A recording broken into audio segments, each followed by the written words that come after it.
Chapter 2: The Weight of Knowledge. The altercation was over even before the noble scorn could completely subside.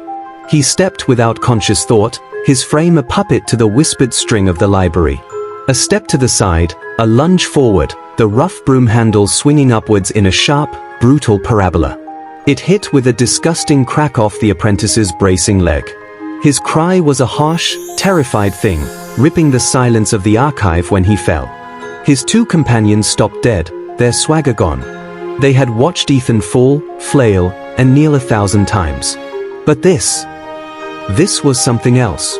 His eyes, once cast down, now had a frightening, indomitable conviction. "Do you still want me to beg?" His tone was gentle, but it had a cutting edge in the silence. The down-eater apprentice moaned, holding his broken leg. The others, their bravado coming undone, scrambled to their feet without a sound, pulling their cowering leader along. For one fleeting instant, Ethan was bigger than their vainglorious pride. The elation soured. The library throbbed in his thoughts, a dull, cautionary pulse. Words of cold, stark reality impressed themselves behind his eyes. Warning: inheritor's physical vessel insufficient. Excessive strain may result in systemic collapse. Immediate strengthening required. The flame in his chest guttered and died. This was not his ability. It was a momentary borrow, an invisible vision. If this became known, others would come, not indulgent nobles, but actual cultivators, cold and unmerciful. Alone again, Ethan sagged against the cold stone wall, a violent tremble racking his frame. The broom clattered to the floor. What have I become? That evening, in his cell underneath the west tower, moonlight etched bars of silver on the floor. Ethan sat upon his thin straw mat, the sound of the crack and the scream still echoing in his ears. The library stirred, its presence softer now, like a tutor approaching a shaken student. The first step is taken. Now, you must build the foundation. I've tried. Ethan breathed into the darkness, his voice cracked. His fists were balled. The resonant stones stay inactive for me. This world's chi doesn't accept this body. The air in front of him glimmered. A page of luminous light opened in his mental vision. Technique, breath of clarity grade, heaven-defying, unique, description. Even an imperfect jar can hold the sea. Do not resist the discontinuities, coursing through them.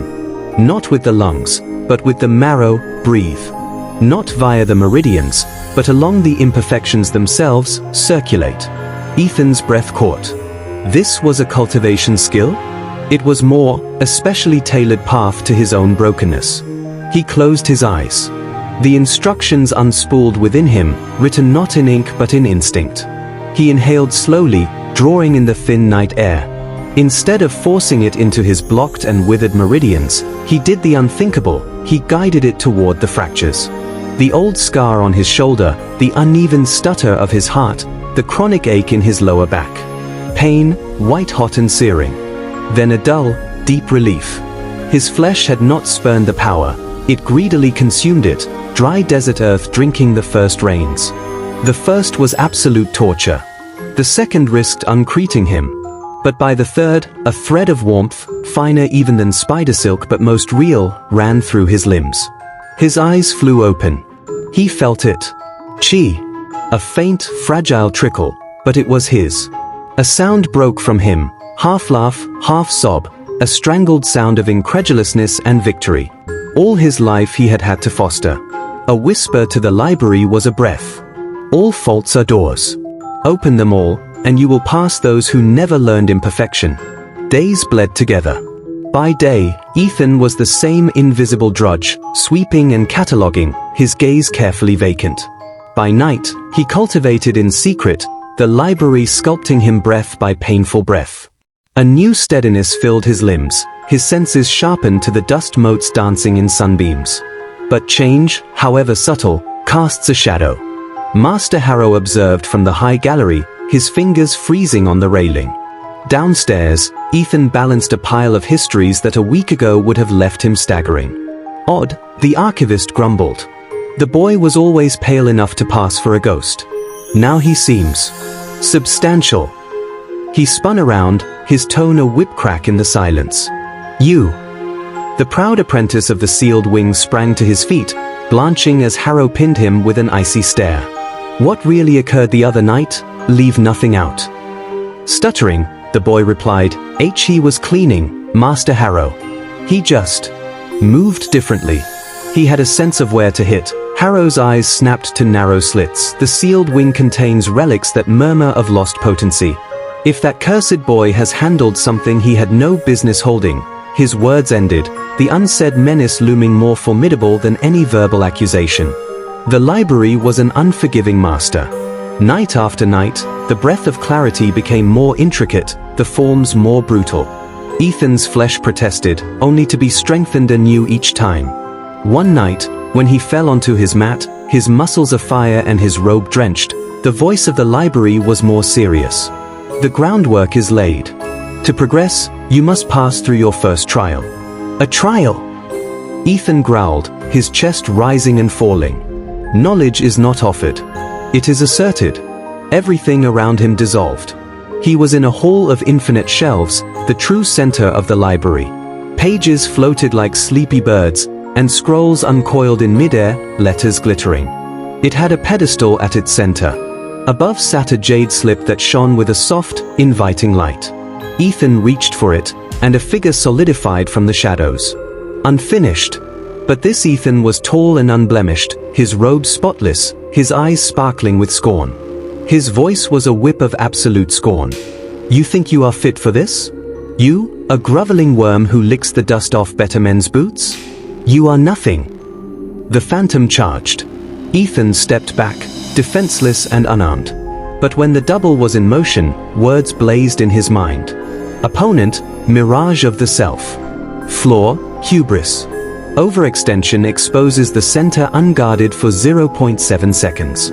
The library granted not just power, but truth. Ethan dodged, his movements clumsy but precise. He waited, endured the barrage of strikes, and saw the opening, a brief, arrogant drop of the guard after each attack. He drove his fist forward. The mirage split into 1,000 motes of light. The slip of jade shone more intensely. Heart thudding, Ethan touched it to his forehead. A river of knowledge, a style of bending and guiding chi, not merely holding it back, engulfed his mind. When he opened his eyes, he was once again lying on his straw mat, each muscle screaming in agony, but his spirit was ablaze. The library's voice was a calm, deep hum of approval. "Trial complete. You have taken your first true step as inheritor." He lay back, gazing at the cracked ceiling, tears of sheer weariness and triumph welling in his eyes. He had been nothing. Dust. Forgotten. But now? Now, he was chosen. The road to come was fraught with danger. His master's doubt was an approaching storm, the noble's murmurs an incoming wind, and deeper perils lay out in the wider world. But Ethan Cross was no longer afraid of shadows. For the first time, he held knowledge not as a desperate dream, but as a sharpened weapon. He would become familiar with it. Yet, as exhaustion finally pulled him under, deep within the bowels of the Grand Archive, a hidden door, one not found on any map, creaked open. A cloaked man stepped into the darkness, his coming robbing the air of warmth. Held in one of his gloved hands was a fragment of parchment, battered and of a most antique age, but glowing with the characteristic starry ink of the library. A cold and deliberate whisper crept into the silence. "So, the inheritor has awakened."